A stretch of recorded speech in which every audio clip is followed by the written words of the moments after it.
समर्थ, आप देख रहे थे क्या इसके भीतर चल रहा है? क्योंकि कहा जा रहा है बॉडी आई है शायद एक्सरे के बाद।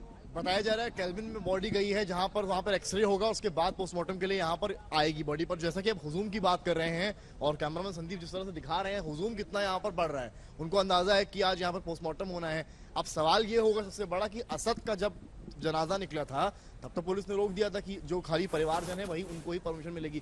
इस बार अतीक अहमद और असद का जो अशरफ है उनका जब जनाजा होगा तब पुलिस क्या करेगी, क्योंकि वो लेकिन अभी जो खबर मिल रही है उसका असर ये है कि जो चकिया इलाके हैं अंजना, वहां पर लोग अपने घरों से बाहर नहीं निकल रहे हैं। वहां आरएएफ ने बहुत रैपिड एक्शन फोर्स और पीएसी के जवान तैनात हैं और उस इलाके के गलियों में भी लोगों की चहलकदमी बहुत ही कम है। आप कुछ कह रहे हैं? नहीं, छावनी में तब्दील कर दिया गया उस पूरे इलाके को, अभी की बता रहा हूं, और जोन वाइज डिवाइड किया गया उस चकिया इलाके को।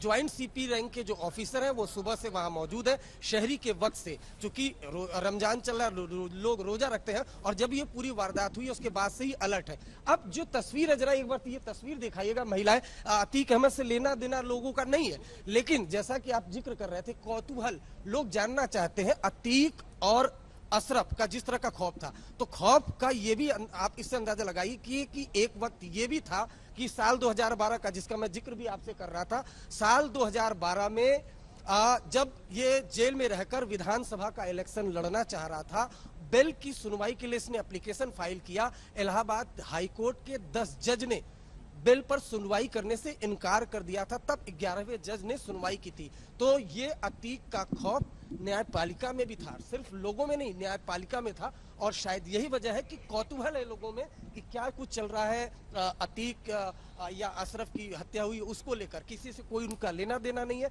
लेकिन जो सुन रहा है प्रयागराज में कौतूहल के लिए आ रहा है। बिल्कुल, और मैं देख रहा हूं कि जैसे ही कोई हरकत होती है लोगों के कैमरे निकल जा रहे हैं, लोग कोई ना कोई तस्वीर अपने कैमरे में कैद कर लेना चाहते हैं, क्योंकि यही वो जगह है जहां से उनका शव निकाला जाएगा और उसके बाद चकिया इलाके में ले जाया जाएगा। समर्थ, क्या लग रहा है, रात हो जाएगी, शाम हो जाएगी? क्योंकि उस इलाके में एक तरीके से अघोषित कर्फ्यू जैसा माहौल है, लोग अपने घरों से बाहर नहीं निकल रहे और बहुत ज्यादा तैयारी बेहद है। और जैसा कि अरविंद ओझा बता रहे थे कि वहां पर कर्फ्यू जैसा माहौल इस वक्त है। आरएएफ की टुकड़ियां अभी से वहां पहुंच गई हैं। जिस वक्त असद का क्रिमेशन था उस वक्त भी हम वहां मौजूद थे, तो आरएएफ की टुकड़ियां गश्त कर रही थी। अब क्योंकि सीएम योगी ने भी कल ऑर्डर कर दिया है, कल जब बैठक के 5 रेडी मिली, उन्होंने यही इंस्ट्रक्शन दिया कि जो सेंसिटिव इलाके हैं वहां पर आपको गश्त बढ़ानी है। तो पुलिस जब गश्त कर रही है तो बहुत बात है कि अपने आप जो वहां के लोग हैं वो निकलना कम करें। पर यह बात आपने सही कही, अगर क्योंकि बिस्तरा प्रिजर्व होना है, समय लगना है, पोस्टमार्टम इतनी जल्दी नहीं होगा, बिस्तरा प्रिजर्व होगा, टाइम लग सकता है। तो क्या ऐसा हो सकता है, नंबर 1 एक फैक्टर कि कल सुबह करें कमीशन या फिर देर रात करें? क्योंकि देर रात में मुझे लगता है पुलिस के पास ज्यादा चैलेंज होगा अगर वहां पर देर रात होती है। इनकी बात से सहमत हूं, इसलिए भी कि देखिए, अगर झांसी की बात की जाए तो पोस्टमार्टम के 24 घंटे बाद जो रिलेटिव है वो पहुंचते हैं झांसी, और 24 घंटे बाद बॉडी दी जाती है, और 1:30 बजे रात को बॉडी झांसी से निकलती है और नेक्स्ट डे सुबह आती है। यानी इनकाउंटर के 36 घंटे बाद जो बॉडी है वो परिवार वालों को। तो एक बात था कि अगले जुमे की नमाज थी, प्रशासन चाहता नहीं था कि जुमे की नमाज में उन्हें लाया जाए। क्या बॉडी यहीं सौंपी जाएगी परिवार को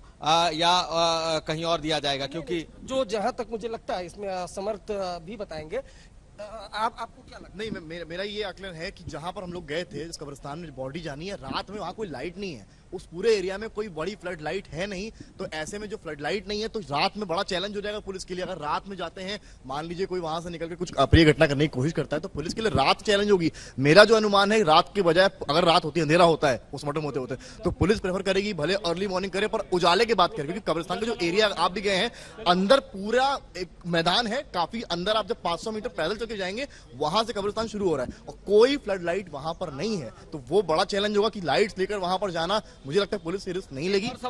एक और सवाल है, जिस तरीके से अंधाधुंध गोलियां मारी गई, शुरुआत में तो लगता है 2 गोलियों में ही दोनों ढेर हो गए थे, लेकिन 18 राउंड गोलियां चली हैं। तो जब उनकी बॉडी को ले जाया गया है और एक्सरे कराया जाएगा तो गोलियां ही गोलियां निकलेंगी फिर तो? नहीं, वो तो डिपेंड करता है। देखिए, जो फायरिंग जिस वक्त जहां पर समर्थ खड़े थे, अशरफ पर ज्यादा फायरिंग की थी। जो शूटर है साइड पर पड़ा हुआ था, उस तरफ फायरिंग की थी। अतीक के कनपट्टी पर पॉइंट ब्लैंक रेंज से गोली मारी गई थी। शायद इस वजह से जैसे ही गोली लगी, आपने देखा होगा तस्वीरों में, वो धड़ाम से गिर गए, क्योंकि एकदम सटा कर गोली मारी गई थी। ये एक्सरे में ये क्लियर होगा कि कितनी गोली शरीर में फंसी थी। बाकी वहां पर जो एविडेंस अगर मैंने देखा होगा तो व्हाइट सर्किल भी बनाया था पुलिस ने, वहां से भी कुछ खोखे रिकवर किए थे। ठीक है अभिषेक।